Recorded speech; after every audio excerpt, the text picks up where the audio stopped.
You know, one of the things that, whether I call them the political class, whether their wives, the ones that were elected, the ones that rigged their way into office and everything, one of the things that they are very good at is mocking the suffering of Nigerians.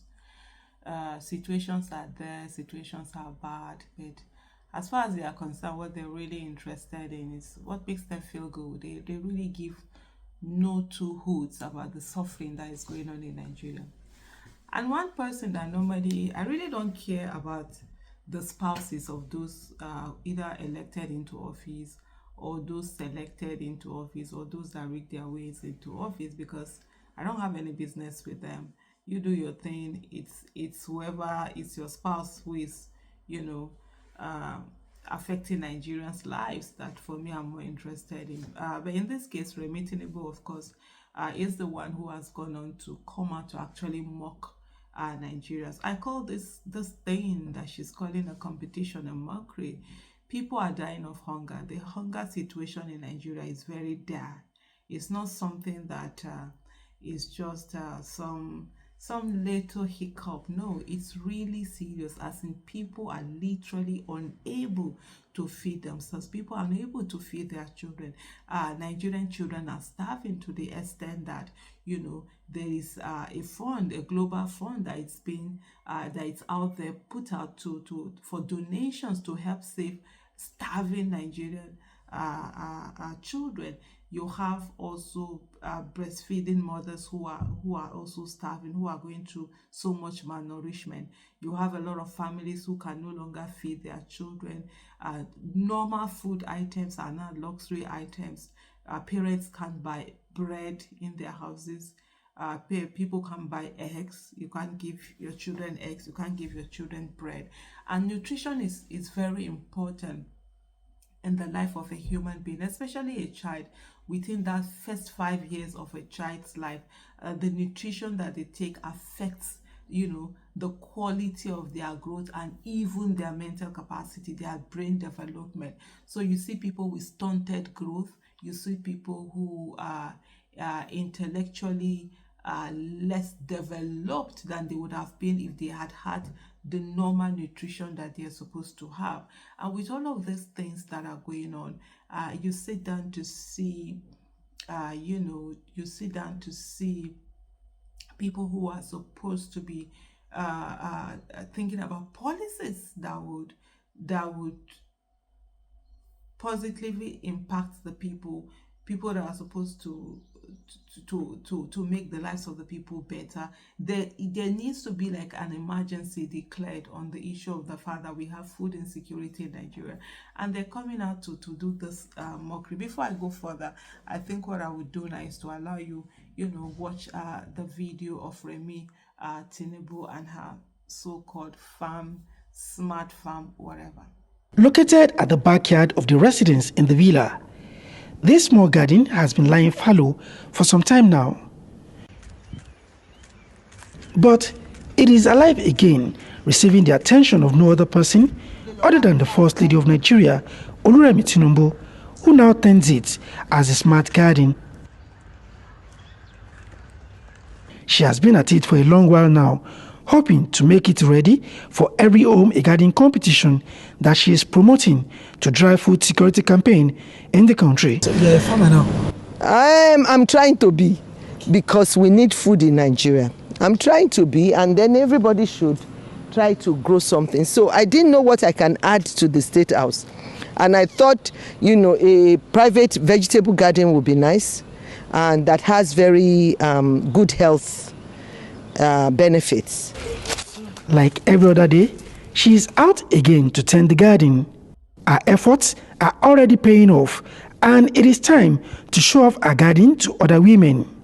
When you look at the first one we have okra. Okra is very, very good for the digestive tract, and also helps cholesterol, I guess so.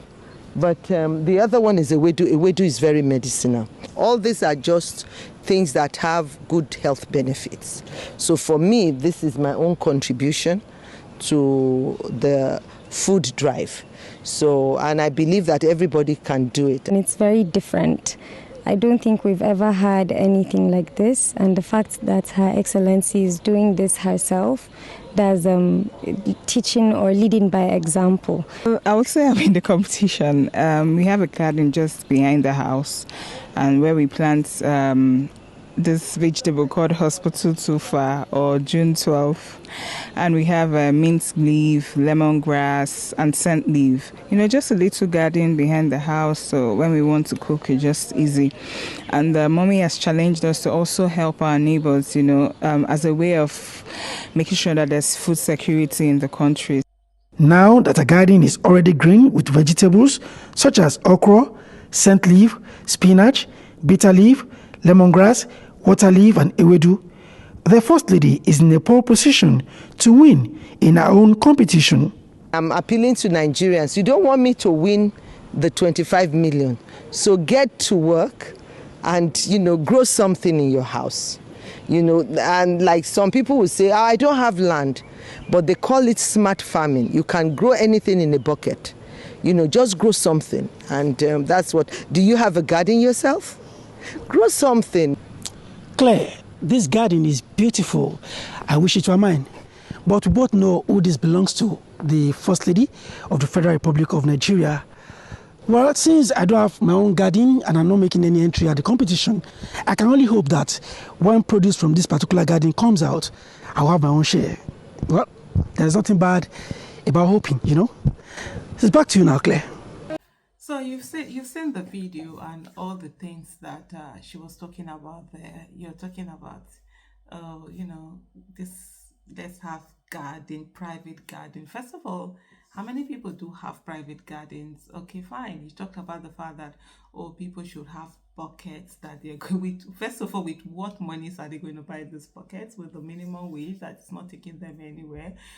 Okay, fine. Even if you say let's have people have used buckets out there, with what water are they going to be watering it? And I saw her, in her very clean white veil, watering the thing.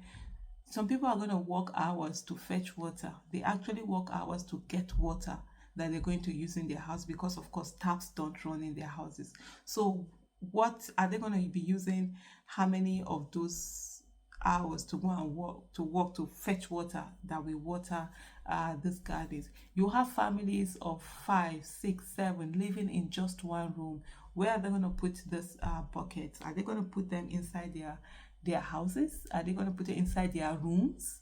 Is that what? So also you're talking about, are they going to put these things outside? Most people live in compounds where they just have one room. If you're good enough, you have 2 rooms, and there are so many things that are shared out. So everybody's going to put their buckets that will grow what? That will grow the pepper, that will grow this, that will grow that will grow the yam, they're going to eat, that will grow what they're going to eat.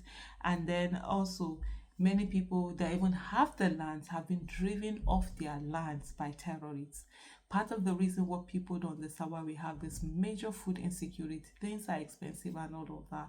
Farmers have been killed, farmers have been driven away from their farms. Farmers can no longer go to farms. Those that even go to farm, they are attacked so much by terrorists. In my own town, my own village, women don't even go to farms anymore. Even the men that go, most of them are being kidnapped and stuff like that. Some of them are killed, some of them are women raped on the farms and in Edo State. I'm talking about Edo State because there's so much insecurity that goes on in Edo State, but it's hardly talked about because our governor, our state government just doesn't bother about the lives, of the people. So the insecurity that is happening in Edo State most times is looked down upon.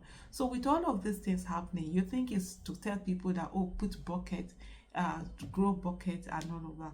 There was a tweet that someone made, and I think that tweet was so apt in the way it says, the handle is someone who calls himself she who must not be named, and he said, Remi Tinubu said we should start farming. My sister took it seriously. Now we have pepper. We want to make stew, but we won't eat rice and stew till she harvests the tomato she will plant next month. If you see me any day till next month, give me rice. Thank you. Thank you, First Lady. because it's a mockery of the situation on ground. It's a mockery of people who are dying. It's a mockery of people who are going through so much. This whole food problem that we have now, there are it's not affecting a certain demography of people, the elite and all of that. Yes, okay, now you buy it more expensive, you buy tomato 120, but you can still afford it. You buy rice is 100,000, but you can still afford it. But there are people who can no longer afford it. They can't even eat anymore. Our own is to beef and say, I used to spend 100,000, now I'm having to spend either 200,000 or 250 or something. But some people don't even have anything to spend. And so when the Remi Tinubu comes out and is talking about this whole competition, I'm going to win 20, whatever, it's actually an insult to the people who are currently dying out of hunger.